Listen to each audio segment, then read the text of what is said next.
নমস্কাৰ।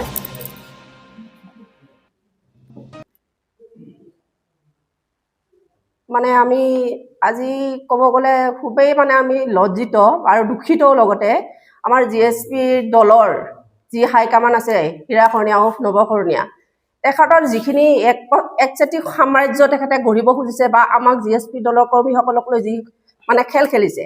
আৰু এটা কথা চাবলৈ গ'লে আপোনালোকে ভাবি চাওক, GSP বুলি ক'লে এজনেই প্ৰাৰ্থী আমাৰ চকুৰ আগত আহে, সেইজনে হৈছে ঘনশ্যাম দাস। তেখেতে বিগত 10 বছৰেই MCL থাকিলে, 3 বছৰ EMO হ'ল। কিন্তু আজি চাওক, আমি বহুত আশাৰে বাট চাই আছিলোঁ হাইকমানক। এটাই আমাৰ আশা আছিলে যে তেখেতে নমিনী MCL পাক, কিন্তু তেখেতে কি কৰিলে, বেলেগ এজনক নমিনী MCL দিলে।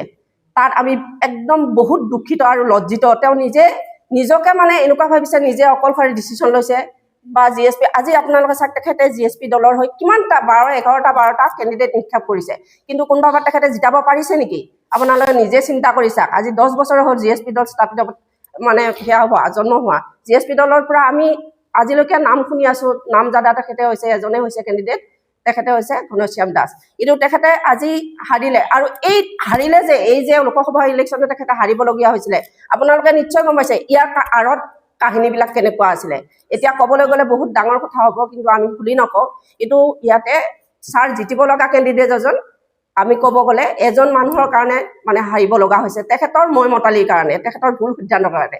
আৰু সেই গতিকে আমি এতিয়া মানে বহুত মানে সেয়া কৰিছোঁ, মানে ডিচিশ্যন লৈছোঁ নিজক নিজে, মোৰ ফালৰ পৰা, মোৰ ব্যক্তিগত ফালৰ পৰা, বা ক'ব গ'লে আমাৰ যিখিনি কৰ্মী আছে তেওঁলোকে আমাৰ কৰ্মীখিনিকো মানে হাইকমান হিচাপে আমাক পাত্তা নিদিলে, আমাৰ লগত আমি যোগ্য বুলি মানে বিবেচনা নকৰিলে। সেই গতিকে আমি এই দলত কেতিয়াও থাকিব নোৱাৰোঁ।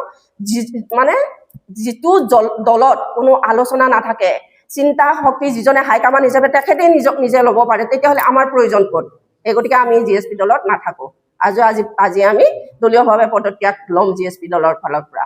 এইখিনিয়ে নতুন মানে এতিয়ালৈকে হেৰি কৰা নাই, আমি চিন্তা কৰা নাই। আগতে আমি আজি মানে যিহেতু পদত্যাগ কৰিলোঁ, ইয়াৰ পিছত আমাৰ ছাৰ য'ত থাকিব, আমি তেখেতে য'ত মানে হেৰি কৰিব আমি তাতেই যাম। সেইটো আমাৰ তেখেতৰ লগত আমি সদায় আছোঁ, আগতো আছোঁ, এতিয়াও থাকিম সদায় তেখেতৰ লগত।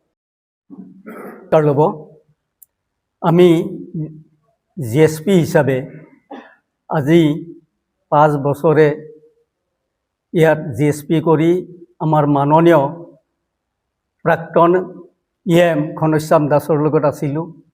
আৰু আমাৰ চেণ্ট্ৰেল কমিটিৰ যিজন সভাপতি মাননীয় নৱকুমাৰ শৰণীয়া দেৱ, তেখেতে আমাৰ এই দিহিৰা ব্লক সমিতিৰ লগতে আমাৰ প্ৰাক্তন EMৰ লগত তেখেতে গেম খেলিলে।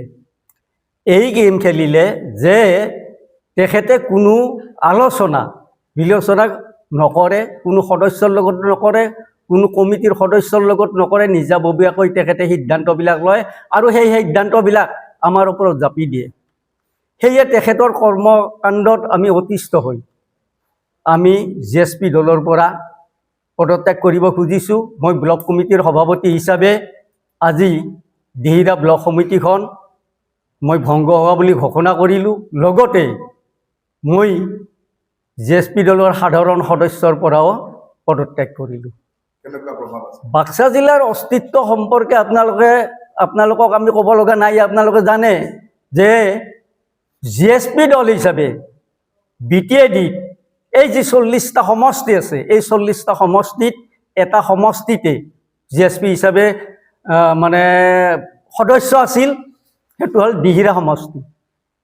এই দিহিৰা সমষ্টিটো এইবাৰো আমি নিশ্চয় তাত উদ্ধাৰ কৰিব পাৰিলোহেঁতেন, যদিহে আমাৰ সন্মানীয় সভাপতি দেৱে আমাৰ লগত গেম নেখেলিলে হয়। তেখেতে এটা কথা আমাক কৈছিল যে আমি এইবাৰ BPFৰ লগত এলায়েন্সত আহিম আৰু আমি সেইমতে আমি আগুৱাই যাম। কিন্তু আমি তেতিয়া কৈছিলোঁ, এটা কথা কৈছিলোঁ যে আপুনি যদি BPFৰ লগত এলায়েন্স কৰে, যিহেতু দিহিৰা হিচাপে আমিয়ে আছোঁ, আমাৰ সমষ্টিটো আমি উদ্ধাৰ কৰি আছোঁ। প্ৰথম বছৰ মানে অবড়ো সংগঠনৰ পৰা তেখেতে আমাৰ মাননীয় ঘনশ্যাম দাস MCLA হৈছিল, দ্বিতীয়বাৰ GSP হিচাপে গতিকে আপুনি আমাৰ লগত আলোচনা কৰক আৰু কেনেধৰণৰ কি চুক্তি কৰি BPF-ৰ লগত আপুনি বহে এই কথাখিনি আমাক জানিবলৈ দিয়ক আৰু আমাৰ মাজৰ পৰা আপুনি প্ৰতিনিধি নিৰ্বাচন কৰক। কিন্তু তেখেতে আমাৰ কথাক আওকাণ কৰি নিজা কৰি BPF-ৰ লগত এলায়েন্স হ'ব বুলি কয়। কিন্তু যেতিয়া তাৰমানে হাগ্ৰামা মহিলাৰীয়ে BTC চিফ হাগ্ৰামা মহিলাৰীয়ে যেতিয়া ক'লে যে আমাৰ কাৰো লগত ই নাই, আমি JSPৰ লগতো নাই, তেতিয়া আমি তেখেতক প্ৰশ্ন কৰিছিলোঁ যে দিহিৰা হিচাপে মানে BPF-ৰ লগত হেৰি নাই, এই কি এলায়েন্স নাই, কিন্তু বাকী 39টা সমষ্টিত আছে। কাৰ্যত পিছত আমি দেখিলোঁ যে তেখেতে একচুৱেলি কোনো এলায়েন্স কৰা নাই। ইয়াৰ অৰ্থটো কি?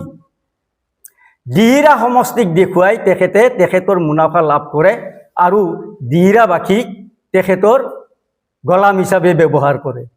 সেয়ে তেখেতৰ কৰ্মকাণ্ডত অতিষ্ঠ হৈ আমি পদত্যাগ কৰিবলৈ বাধ্য হৈছোঁ।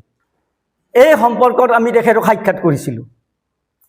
মাননীয় সভাপতিদেৱক আমি সাক্ষাৎ কৰিছিলোঁ। সাক্ষাৎ কৰাতে তেখেতে কৈছিল মই এই সম্পৰ্কে চিফৰ লগত আলোচনা হ'ম আৰু বোধহয় কামটো হ'ব। কিন্তু তাৰপিছত তেখেতে কি ভাবি আমাৰ BTDৰ বাহিৰত থকা এজন ব্যক্তিক, এজনী মহিলাক তেখেতে নমিনি চিলেকশ্যন কৰিলে, যাত মানে তাৰ কাৰণে আজি আমাৰ মনত এটা ক্ষোভ আহিছে যে তেখেতৰ খুচিমতে যিহেতু কামবিলাক কৰে, আমি আৰু JSP দল কৰি কোনো কাম নাই, কাৰণ আমাক তেখেতে গোলাম হিচাপে ব্যৱহাৰ কৰে।